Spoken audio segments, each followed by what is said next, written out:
Tonight, we are keeping our word, and we will fight for every vote.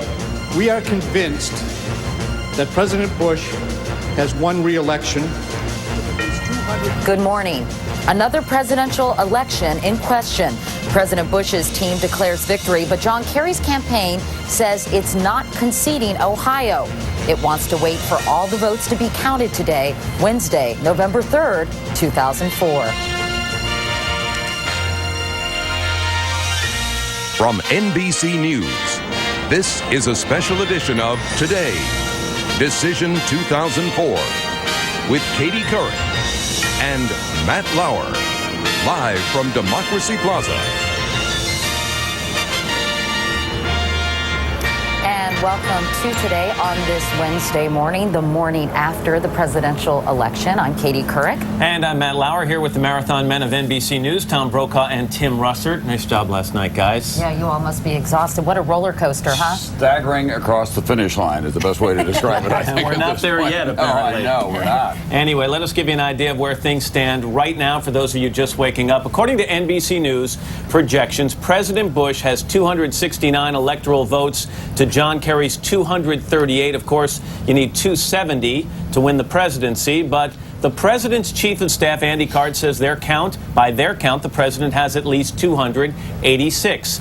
The election broke down nationwide just the way the pundits predicted it would. The nation divided once again into red states and blue states. Here are the latest numbers from Ohio, with 100% of the precincts reporting the president's holding a commanding lead of more than 130,000 votes. But the Kerry campaign is holding out its hopes on as many as 175,000 so-called provisional ballots. The Bush campaign is scoffing at that bid, but they say they will give John Kerry more time to reflect on the results. And in South Dakota, a big victory for the Republicans. NBC News projects that Republican John Thune has defeated the Senate Minority Leader, Democrat Tom Daschle. Let's check in now with Tim and Tom. And Tom, let me start with you. I know early exit polling made the Kerry campaign feel pretty confident early in the day. What happened?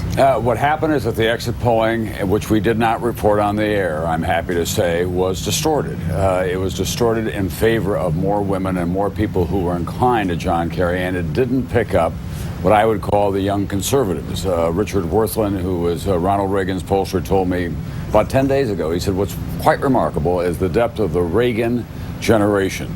New people coming into the system are coming in as conservatives. They don't have to be converted. And so that changed it. Then we get into last night. What happened is that these states broke just as they did 4 years ago. Ohio was the key. NBC News projected that, in fact, President Bush was the winner in Ohio. We stand by that judgment today. It's being contested by the Kerry people, as you just reported.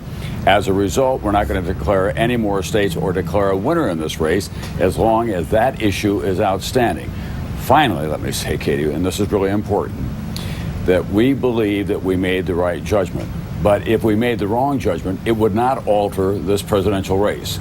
The polls had closed in Ohio.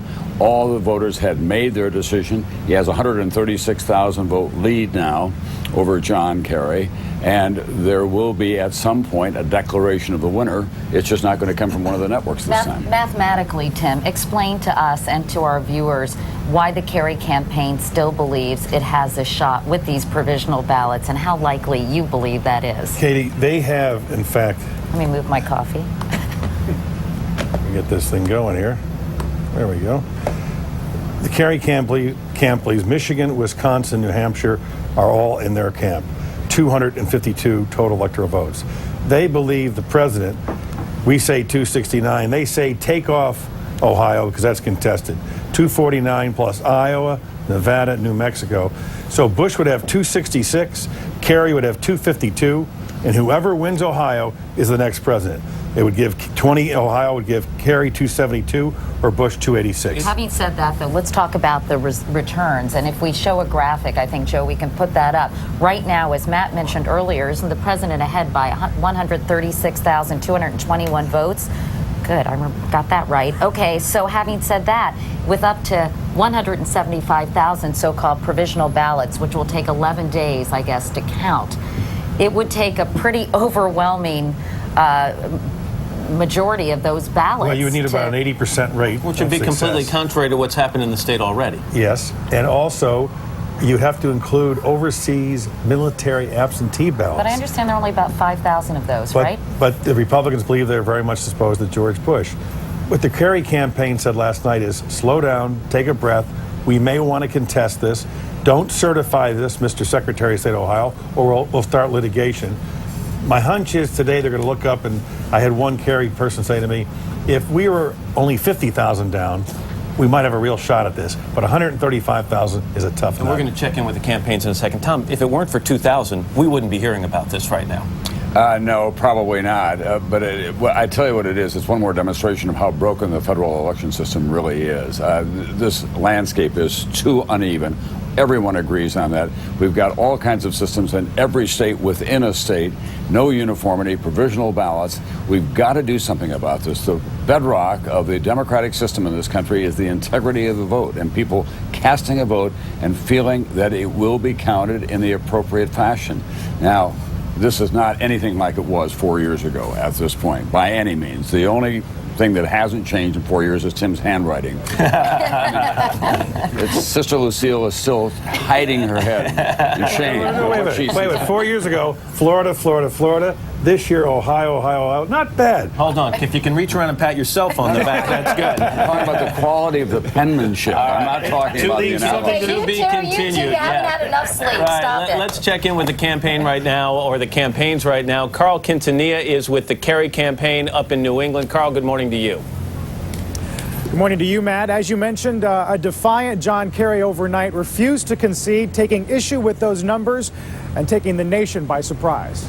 Florida-like event. Standing in the Boston rain, supporters of John Kerry had hoped to claim victory, but at 2:28 a.m., a nervous-looking John Edwards appeared.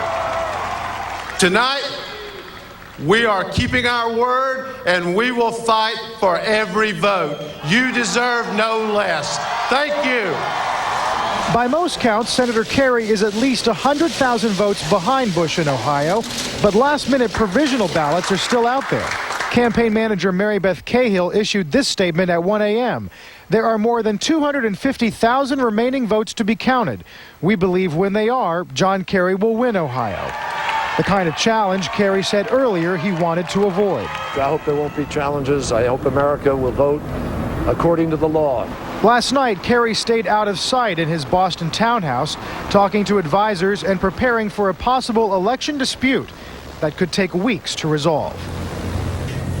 The campaign says no announcement will come before mid-morning at the earliest as they try to catch up on some sleep and determine their next move.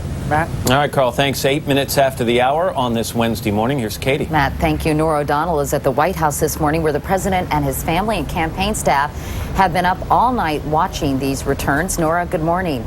Good morning, Katie. And now they've all gone to bed, but the president is planning to give a victory speech later today. A senior official says they do not plan to wait for Senator Kerry to concede this race, but they say they are waiting just a little bit to give Senator Kerry some time to reflect on the results.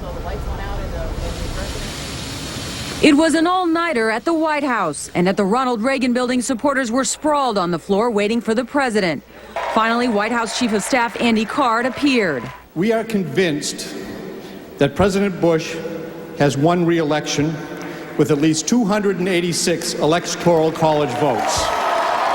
It all capped an extraordinary day, what some called an emotional roller coaster. Soon after the president himself voted, early exit polls showed Senator Kerry ahead, prompting one top aide to say, "We had a near-death experience." But then the results started pouring in, and around 9:30 Eastern time, the president and his family allowed cameras into the residence. The president hinted at victory. We're very upbeat, thank you. We're going to get a winner tonight? I believe I will win.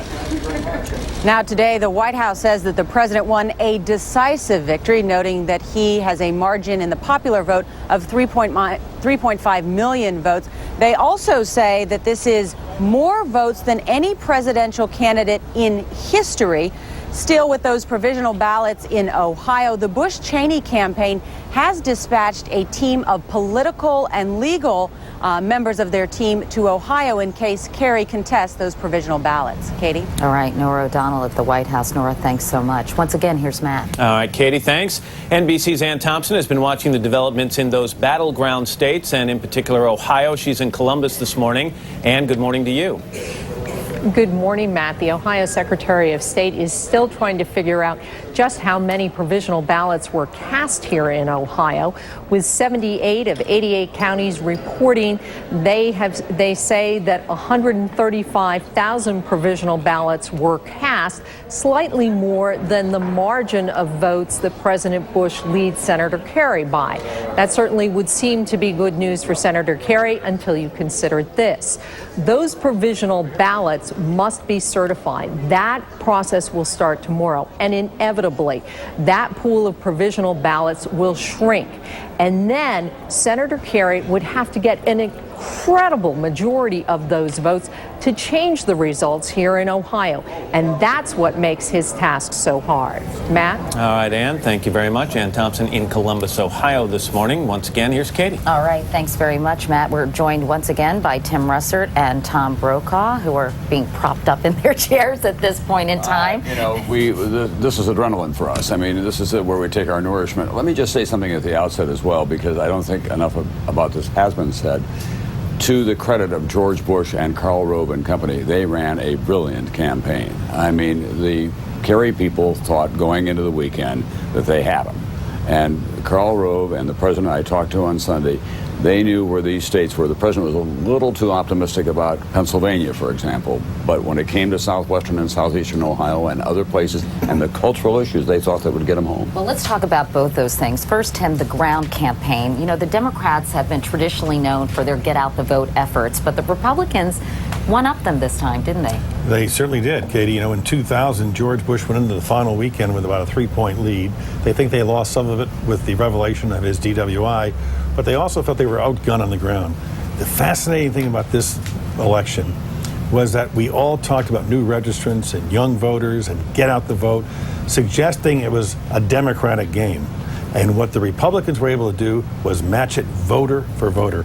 The rural voters, evangelical Christians, poured out to the polls. And so when John Kerry said, this is the most important election of our lifetime, not only the college kids, but the evangelicals said, you're right. But we'll you know see what at the was so voting interesting, because you and I have talked for the last couple of days about these 18 to 30-year-olds who are newly registered voters, or these 20-somethings who would come out overwhelmingly for John Kerry, who were galvanized by people like Bruce Springsteen and other rock stars, rock the vote efforts. But they only accounted for 17% of the electorate, which was the same as the last time. Right. The big difference is they voted for Al Gore over Bush 48-46. They were considerably much more in support of John Kerry. But there was no overwhelming total number. And they were outgunned by the rural voters and the evangelical Christians and these so-called security moms or moral moms. Every one of these states, Katie, that had a resolution or amendment to ban gay marriage, it passed 2 and 3 to 1. People had an agenda. They put their moral values ahead of some of their economic interests. Right. The Democrats thought they had a war. They thought they had a weak economy. And they had, for the first time in my lifetime, dollar for dollar, able to match spending. They couldn't get it done. But it was really terrorism and cultural issues, the number one issue and the number two issue when it came to people talking about why they were supporting the president. That's the way he framed the campaign. Yeah, and the other thing that you have to keep in mind, for a long time the Democrats could always count on the inner city Baptist churches, the black churches, to deliver a big chunk of votes to them. Republicans have stolen that beat. The evangelical Christians, now those churches are get out the vote operations. It's in the pulpit on Sundays, it's in the programs that are being distributed, and they think that they want to make a big statement about what values are important to them, and they've become a big part of the political landscape of this country. You know, it was amazing, with hundreds of millions of dollars spent on television advertising by the two campaigns over the course of the past however many months. When it came down to the final hours yesterday, you had John Edwards sitting on a plane calling radio stations. You had John Kerry sitting in front of a camera trying to reach local markets. And you had some of the candidates picking up the phone and calling individual voters to stem the tide? Well, I think some of that television advertising in the last 3 weeks is wasted money. It's a video wall. It just goes by everybody. It really is retailing politics that you've got to get to. You've got to get them to the polls, because at that point, people have tuned it out. And the American people, in their infinite wisdom, have always made a judgment about what's in their best interest. Meanwhile, and this time, they didn't listen to the pundits and they didn't listen to the marketers. What they did was decide what they were going to do. Democracy at work. Meanwhile, your last campaign is the grand fromage, if you will, of NBC News. How are you feeling about that? Actually, I said at about 5:30 this morning, in which no one could see it, I find these experiences truly reaffirming and renewing, however they come out. And I find them that, not just as a journalist, but as a citizen. This is a very moving time in American life every 4 years. This very powerful, complex society can come together, and we'll work this out in the next 24 hours or in the next couple of days. And President Bush... Powell is in the crowd. I didn't spot him, but someone says they saw him there. And Secretary Page and Norton, Secretary Norton, they're all there. I guess they've all been escorted to the front. And of course, Tom Rich. It's interesting, Howard, that the strategic planning of Karl Rove, you mentioned, the president's chief advisor on politics, they picked out Pennsylvania early. They put Ridge in there. They gave him that wonderful opportunity as Homeland Secretary. And they put in Tommy Thompson even earlier than that. And then the president began to make innumerable trips to Wisconsin and to Pennsylvania. And those are likely to be the two he doesn't get. He's not going to... Part of the genius of Karl Rove is not so evident tonight. No, Karl Rove's basic play was for the upper Midwest, for what they think is a changing culture there. In their large view, the upper Midwest, the industrial Midwest, is the new South in terms of culture. That it's moving Republican, it's moving conservative, just as the Democratic Party of the South did a generation ago. And they may be right, but it didn't quite happen this time. Or it didn't quite happen this time around. You know, they won the Catholic vote by 1 point in the final exit polls, which is crucial for a Republican. Is that more than is that better than they did last time around? Yes, it is better than they did last time around. They lost it. Gore won it last time around, and one of Karl Rove's objectives was to win it. He also wanted to raise the percentage of Hispanic vote, which they did today. Yeah, that kind of thing. Okay, we have Mike Isikoff joining us, right? And Mike Barnicle up there.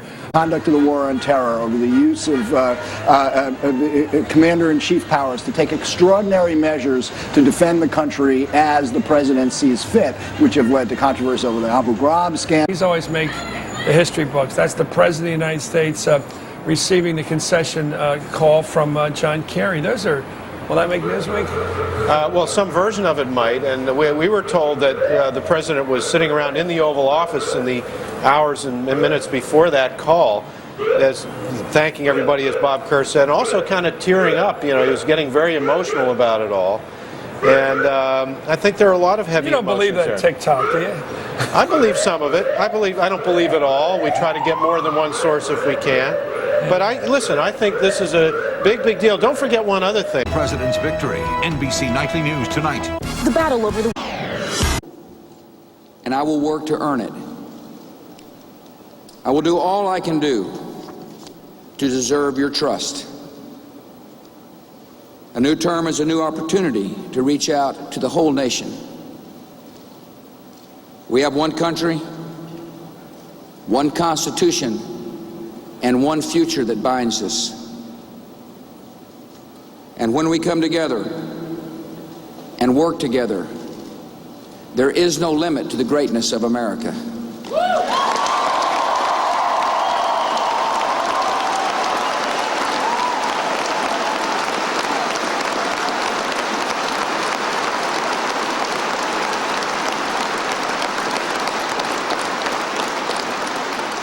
Let me close with a word of the people of the state of Texas.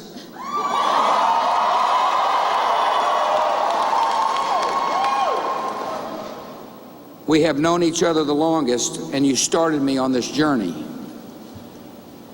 On the open plains of Texas, I first learned the character of our country, sturdy and honest, and as hopeful as the break of day.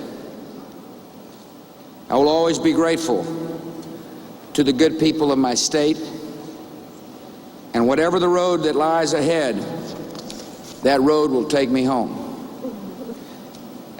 A campaign has ended. and the United States of America goes forward with confidence and faith. I see a great day coming for our country, and I am eager for the work ahead. God bless you, and may God bless America. President George W. Bush, as he prepares to begin a second term as President of the United States.